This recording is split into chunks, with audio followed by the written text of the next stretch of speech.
Welcome back, folks. I'm going to show you how to remove a BTSI Solenoid in a 2005 Chevy Aveo. This is the part here. The number, part number is 968-58794. Find it online. Just search for that part or search for 2005 BTSI Solenoid. This commonly referred to as a brake transaxle shift interlock. This is what keeps you from shifting out of park unless your foot is on the brake. It'll also prevent you from removing the key from the ignition unless the transmission is in park. So if this is defective, your key will it will remain in the steering column and allowing you to not be able to remove it unless you replace this part. So what we're going to do is I'm going to show you a couple steps on how to remove this. First thing is there are 3 screws, Phillips head screws. Here's what they look like, and these 3 screws, there's 3 spots. There's one there. This is the driver's side. There's the brake pedals, so there's one there. I already removed it. There is one behind this is the brake shifter. Behind the brake shifter, there's one there. To remove that, there's a little plastic cap. Here's the plastic cap. That cap sits in there. All you gotta do is get a sharp object and poke it out. So I did. I popped it out, and then I was able to remove that screw. The third one is, I'm on the driver's side now, and there's the third one. There's the floor, and it's right there.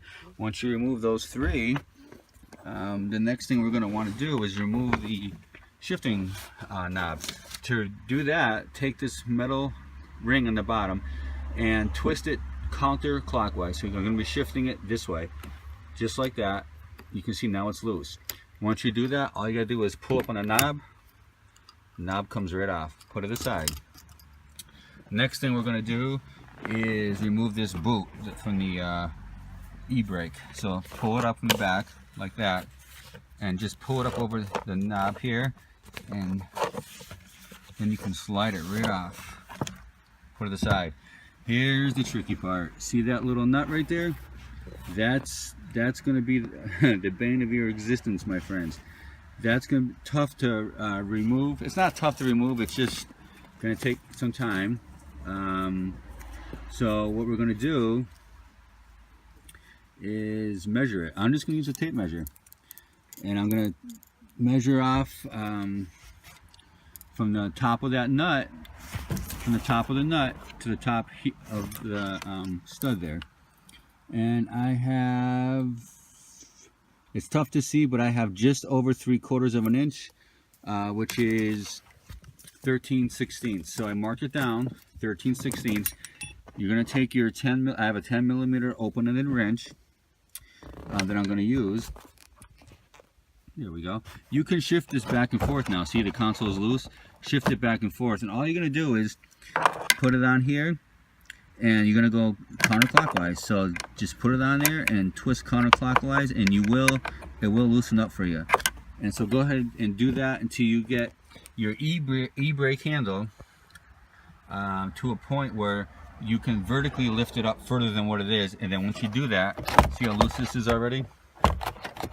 You'll be able to slide it up over this. The other thing is cigarette lighter, right here, cigarette lighter. Under it is a connector. There it is. That just slides down. If there's anything fancy to it, I will let you know on the second part of this. But so now what I'm going to do is loosen up that bolt right there. Let's see if you can see. There it is. A better look at it. 10 millimeter. Like I said, measure. You measure from the top here of the nut to the top here. Or you can take a Sharpie. I don't suggest a Sharpie because it's not going to work. Once you back that nut off, it's probably going to remove the mark you left by the Sharpie. Just measure it. That's the best thing you can do. And so once I get that taken care of, I will show you how to replace that BTSI solenoid. It's actually underneath here on the front over here. So stay tuned, folks. Give me a few minutes to get this going, and I will return. Hey, welcome back. I got that nut, as you can see. You don't have to take it all the way off. I got it probably halfway. That's where I'm at. So I'm halfway there. All you're gonna do now is just lift this up, and you can see how you're gonna be able to lift it above the e-brake now. So watch this. So there's our cigarette lighter switch. On the back here, I can fit my hand in here. On the back side, if you feel, there's not on the back side of this, but on the back side of this, there's a button that you can feel like it depresses. So you just push it in and pull down. I'm trying to do, there we go. And that's it. And it slides right off. Now, try to just lift it and slide your console out of the way. And here's my console. That is out of the way. And here we go, folks. There is our solenoid right there. There's a wire that comes across, goes up. I'm gonna take a look at this, and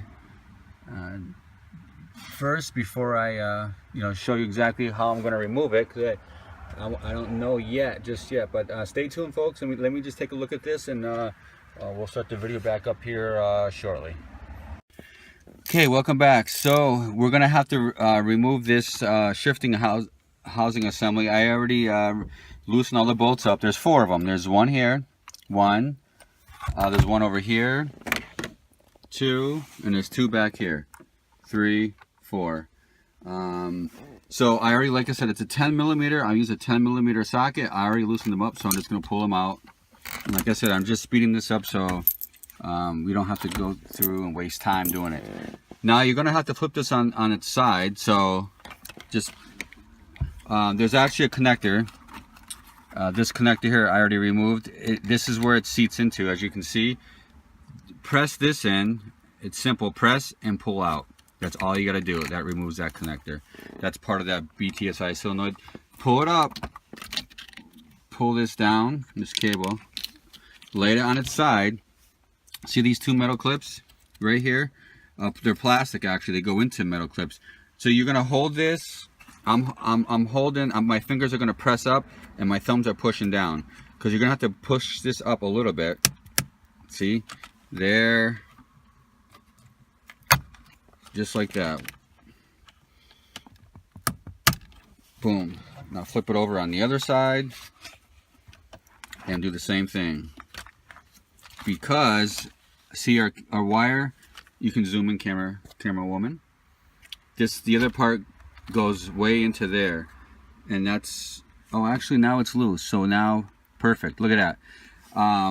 Take my snips. I'm gonna cut this cable tie right here. You're gonna have to do that. So just cut it. Be careful not to cut the wire.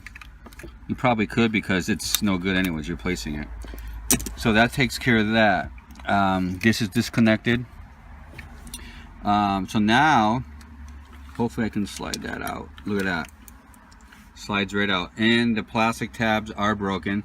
And that's probably why it's no longer working, because it's probably, I'm assuming if it's pushing on it, and if those tabs are broken off, the whole unit is just pushing out, because it's not seated. So let's see here. Let's flip this back over. We're gonna have to push this out. Can you zoom in on that, please? If you zoom in, you can see right in here there's a plastic nipple that has to be pushed out. I'm gonna use a screwdriver. You're probably gonna have to, and just push it out like that, and you can come on this side and prise off. Just that simple. You can zoom out a little, please. Take note of where this goes. You can look at your video after, but this cable goes underneath the shifter here. So now we have to, there's 2 Phillips screws on the very bottom. See these 2 screws? This is what holds the solenoid in. I'm going to remove them both. 1.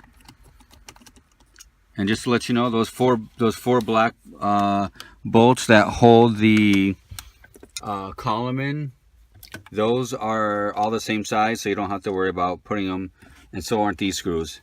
You don't have to worry about getting them mixed up. Flip it back over. Something else I want to show you. Let me see that for 1 second.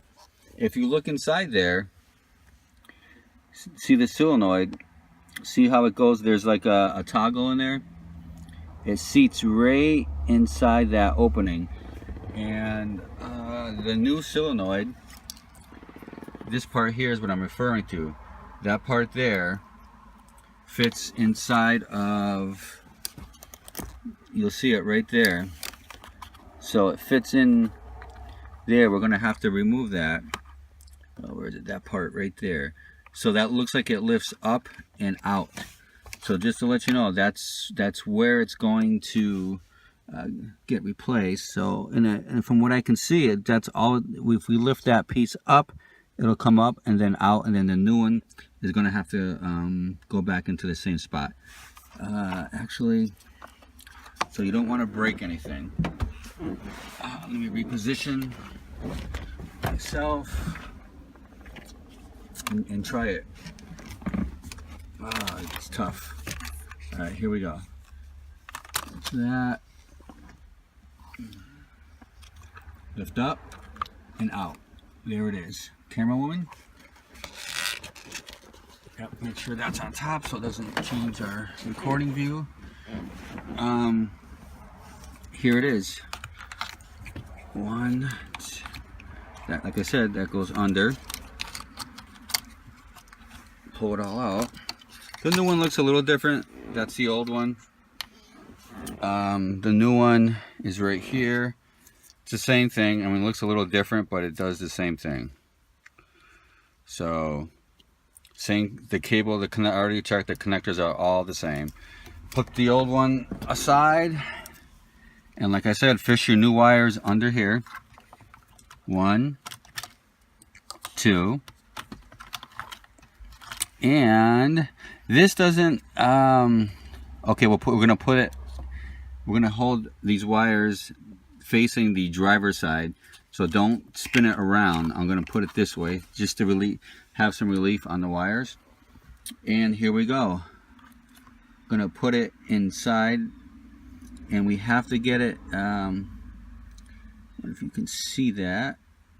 Now the shifter's in the way, but right there. Okay, so I got it into the tab, and they're just seated in there, just like that. Okay, now that we got that seated in there, I'm gonna hold it. I'm gonna flip this over and bolt that back in place so that it doesn't move on me. So I'm holding it over like you can see, and use a magnetized Phillips screwdriver if you can, because those screws will fall out. So there's one there.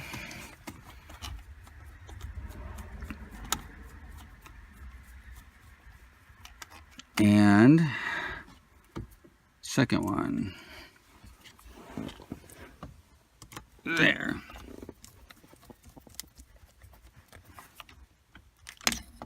Don't over tighten them so you don't have to break anything. Just tighten them up.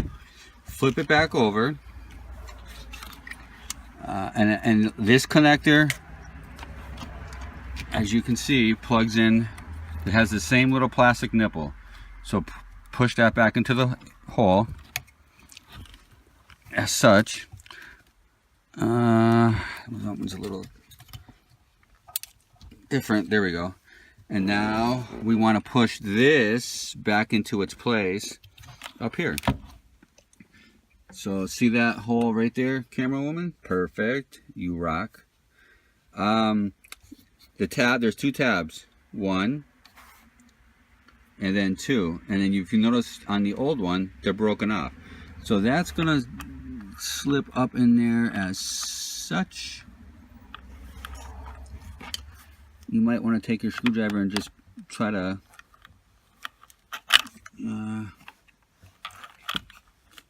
it's going to be a little tricky. Might have to lift that up a little. There we go. Perfect. So my fingers are in the way. I wanted to show you. I'm going to push that into place. You should hear it snap into place. There we go. Now if I pull on it, it's not coming out like the old one. That's seated in there just how we want it. Perfect. Look at that. And that's really it. So now I'm going to take a tie wrap and tie wrap this back in place like that.